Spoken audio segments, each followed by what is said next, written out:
What Onana did when he returned to Manchester United was an abomination.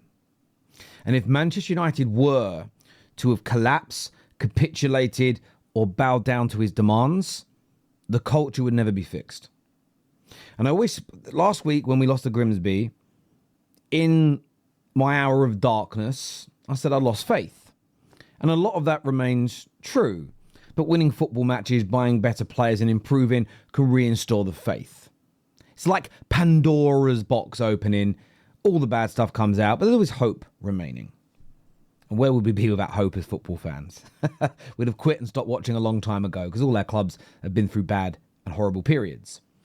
But Onana came back to Manchester United and did something that I thought was such an indication of the old sort of Man United under Ed Woodward, under that regime, which was, we have all these clauses in place, which were ignored by the mainstream media at the end of last season, because we essentially, yes, we didn't make European football, so there's a loss of revenue. We've had European football nearly every single season since Fergie. Yes, there would have been additional revenue if we'd have won that Europa League final and qualified for the Champions League.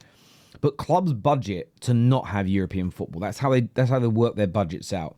And Man United, one smart thing we have done with a lot of our players that we've signed in recent years, and in terms of the renewal of contracts, is we put in a 25% reduction in salaries and bonuses should we not be in Europe. So yes, we may get £100 million less in revenue, but we save tens of millions in not hosting the games, the cost of actually being in Europe, plus there's tens of millions of pounds saved in not paying out salary. So we do lose money, but it's never as gargantuan as they always put the revenue and not the net element of money that comes in. But what Onana did, if people are unaware, is they essentially came. What Onana did is he came back after the summer with a 25% reduction. Now, let's bear in mind that Onana is hugely responsible for Manchester United going out of the Champions League in his first season. The amount of points, I would say, in the last 2 years he's cost us in the league, if I'm being conservative, I'm saying 15. If I'm exaggerating slightly, I'm saying 30. But I think he's responsible, honestly, for around at least 20 points dropped. At least 20 points dropped in the Premier League through stupid penalties being given away, diving the wrong way, allowing crosses to just float into the back net. The mistakes from this man have been horrendous. He is as culpable as any other individual player for our recent downfall. 100%. And even when it comes to being in Europe, I think most competent Premier League goalkeepers save Spurs' goal. Stand on that. He came back this summer and asked for a pay rise. And why I build that story up and give you that full picture is he is massively culpable in our downfall. Massive mistakes even in the Europa League final. And because he got a pay decrease, because that was already in his contract, he had the audacity, he had the gall to ask for a pay rise. Now, for me, that just shows a bad mentality. Take your medicine. How is it that he's not aware that he is one of the leading causes of our problems? And I'm not allowing back three, back four system conversations because he was the same under both systems, both managers. 4 at the back, 3 at the back, zonal marking, hybrid marking. You know what I'm saying? No matter what the marking is.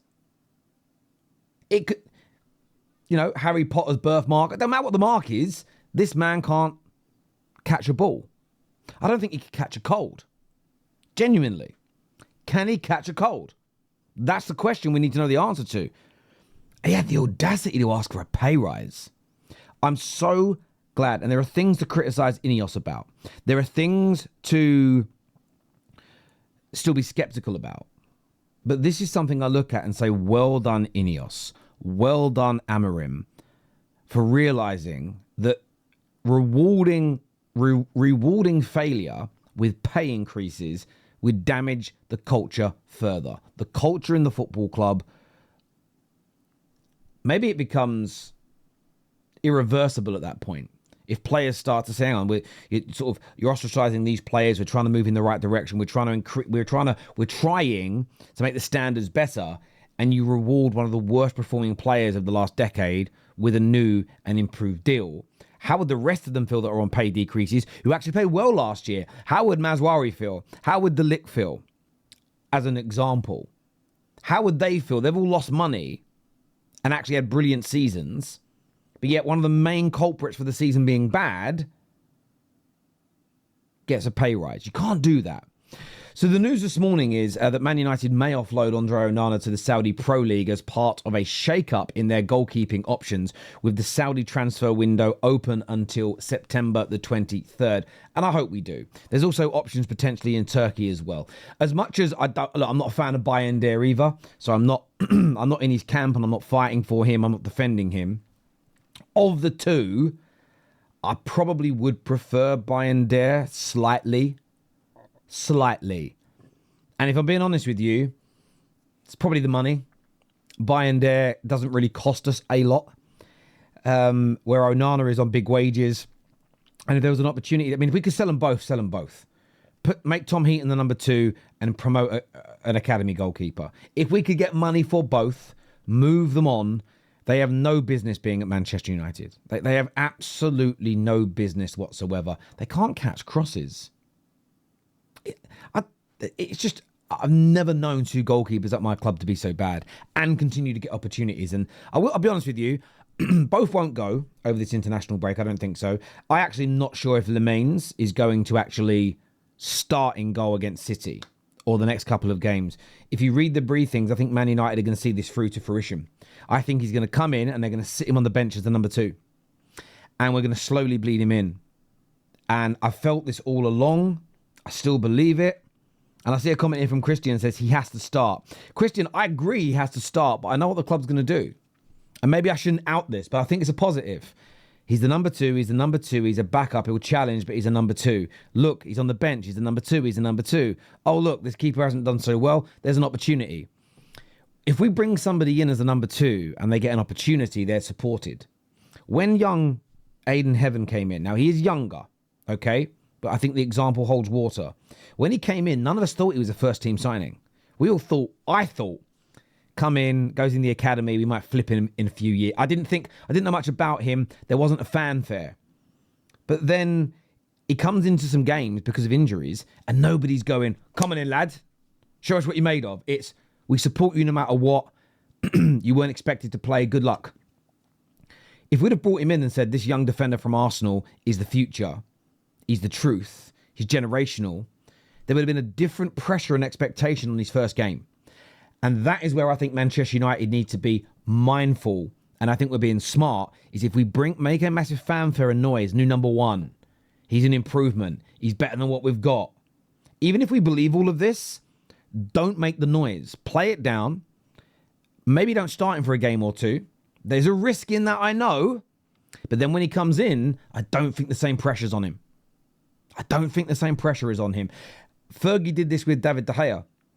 Started the first few games when he came, and there were some mistakes, young. So then Lindegaard started playing. And Fergie just kept on saying, listen, we don't have a number 1, essentially. Rotation, they're both playing. And then it took a lot of pressure off of David De Gea. There wasn't this focus on him as much, settled, and then went on to have 5, 6, 7 years as the best goalkeeper in the world at Manchester United. So I hope something similar follows for Lemaines. But for me, getting rid of Onana is absolutely imperative. The attitude that he has is not what we need at the football club. Being that big of a failure and asking for a pay rise, for me, is absolutely unforgivable. Unforgivable professionalism, or lack of professionalism. And Man United should be pushing him out the door. We should be looking to obviously recoup that salary that we've committed to him, and maybe even bring in a little bit of money where we can pay off what we owe, and that debt is then removed from the football club, and we can reinvest that money next year or in January, hopefully, in additional positions. I've got no personal gripe with Onana. I don't know him. He may be a lovely... In fact, I've heard he's a very nice bloke from people. But I'm talking purely on a footballing level. No personal animosity towards him whatsoever. Good luck in your future. But as a club, I think we need to be ruthless here. And as Promise Ice says here in one of our comments, Terry, it's called greed. And you're right. I think it is greed from him. But hit the like button for us. Make sure you are subscribing to the show and channel as well, please, people. But Onana to leave United, yes, please.